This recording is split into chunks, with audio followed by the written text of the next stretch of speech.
Ana Catalina Emery, Visiones y Revelaciones completas, quinta parte. Visiones de los apóstoles, de los mártires y de los santos. 8.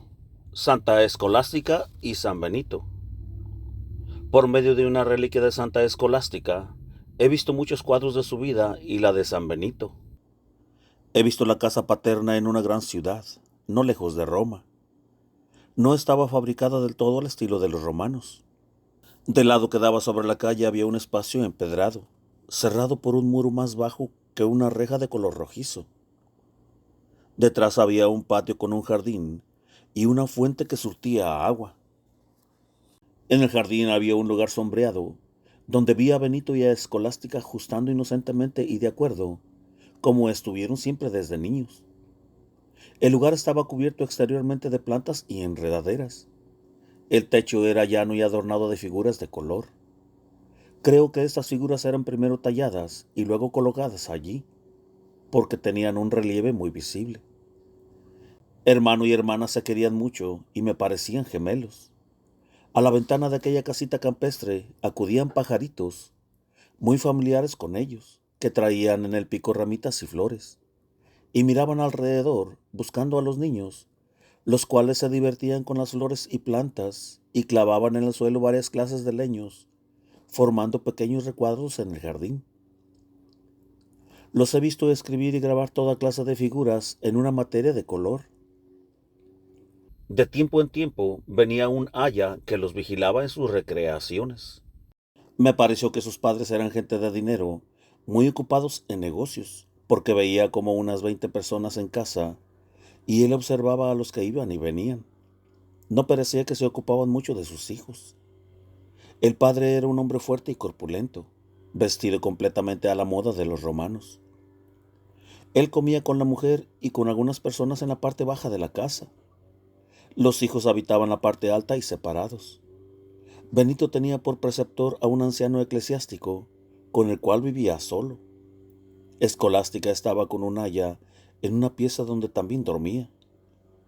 Observé que sus guardianes no los dejaban ni solos ni mucho tiempo juntos, de modo que cuando se encontraban por casualidad solos, se ponían muy contentos y felices. He visto que Escolástica aprendía de su aya una especie particular de trabajo. En una estancia próxima a la en que dormía, había una mesa sobre la cual tenía sus labores femeniles. Allí se veían muchos cestos llenos de géneros de todos colores, con los cuales ella hacía figuras de pájaros, flores, ornatos de espirales y otros que luego eran cosidos sobre un paño más fuerte, de manera que parecían entallados. El techo de la habitación estaba también adornado con figuras de colores, como la estancia del jardín.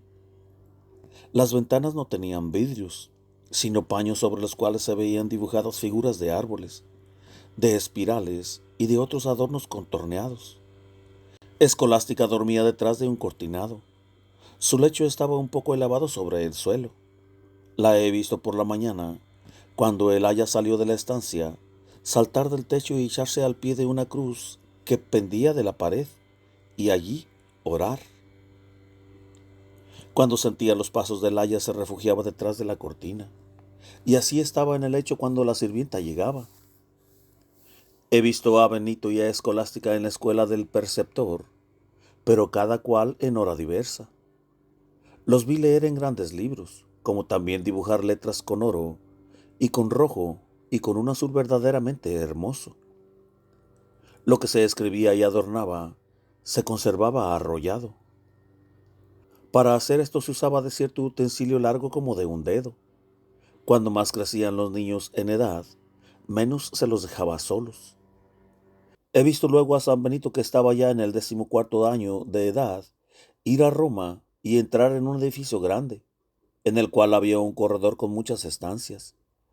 Parecía una escuela o un monasterio. He visto a muchos jovencitos y a algunos eclesiásticos de edad celebrar una fiesta en una gran sala, adornada con cuadros y pinturas semejantes a los de la casa de Benito.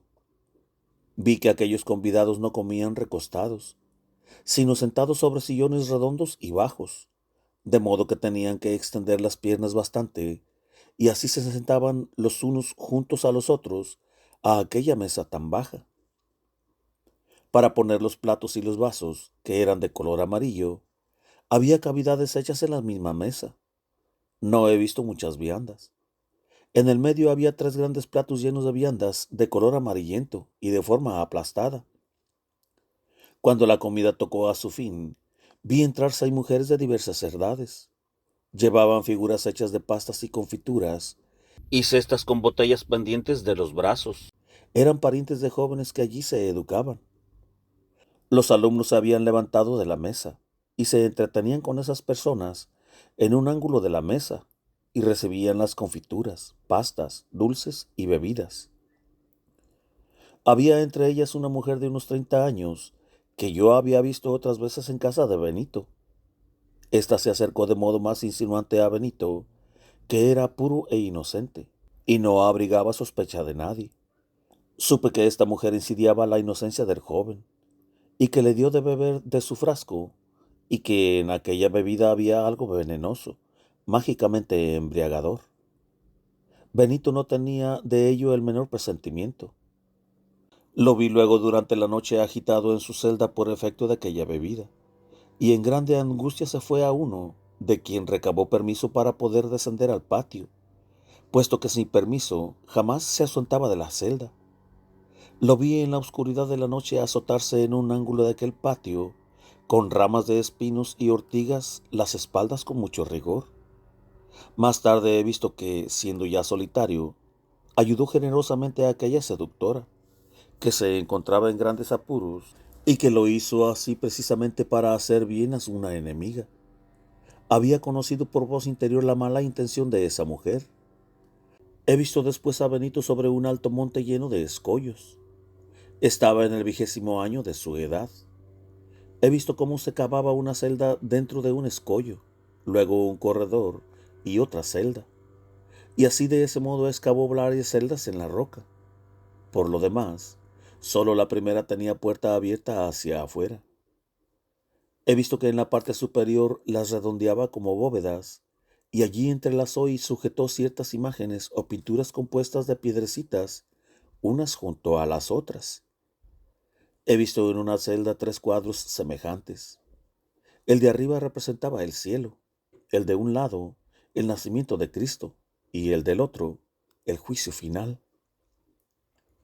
Recuerdo que en este último cuadro el Señor estaba sentado sobre un árbol, con una espada que salía de la boca, y abajo, entre los beatos y los condenados, se veía un ángel con una balanza. Había representado también un monasterio con un abad y detrás de él muchos monjes. Parecía que Benito hubiese previsto el desarrollo de su propia obra. A su hermana, que había quedado en casa, la vi varias veces ir a visitarlo a pie. Él no permitía que pernoctase allí. A veces ella le llevaba un volumen que había transcrito y dibujado. Hablaron juntos de cosas divinas. Benito había plantado árboles a lo largo del camino que llevaba a su celda, como si estuviese dispuesto para una procesión. Se mostraba siempre severo en el porte y en el trato con su hermana. Ella, en su gran inocencia, se mostraba siempre muy amable y alegre. Cuando Benito no le contaba muchas cosas que ella deseaba, se volvía a Dios y le rogaba, exponiéndole su deseo. Luego veía yo que el hermano se mostraba alegre y benévolo con ella. La he visto, bajo la dirección de su hermano, edificar un monasterio sobre un alto monte distante cerca de un día de camino y entrar en él con un número grande de monjas. La he visto instruir a aquellas monjas en el canto. No había allí órgano alguno. Los órganos han traído grave daño, han embellecido el canto. He visto cómo aquellas monjas preparaban y confeccionaban ornamentos eclesiásticos, y especialmente con aquel género de trabajo que Escolástica había aprendido desde niña en su casa paterna. Ella había dispuesto un mantel grande sobre la mesa del refectorio con bordados de varios colores de imágenes y sentencias de las escrituras. Lo había hecho de tal manera que cada monja, al sentarse en su sitio, tuviera ante los ojos aquello que debía precisamente ejercitarse y obrar. Escolástica me dijo muchas cosas amables y consoladoras, acerca del trabajo espiritual y respecto del trabajo de los eclesiásticos. He visto que tanto como Benito estaban siempre rodeados de pájaros y aves familiares y domesticados. Mientras estaba ella aún en casa, he visto a Paloma salir de la casa e ir a donde se encontraba Benito en la soledad. En el monasterio los he visto rodeados de palomas y de alondras que traían en el pico flores blancas, coloradas y violáceas. Una vez una paloma le trajo una rosa con una hoja. He visto muchos otros cuadros de ellos que ahora no puedo narrar, porque estoy demasiado enferma y en mísero estado. Escolástica era purísima. La veo ahora en el cielo, cándida como la nieve.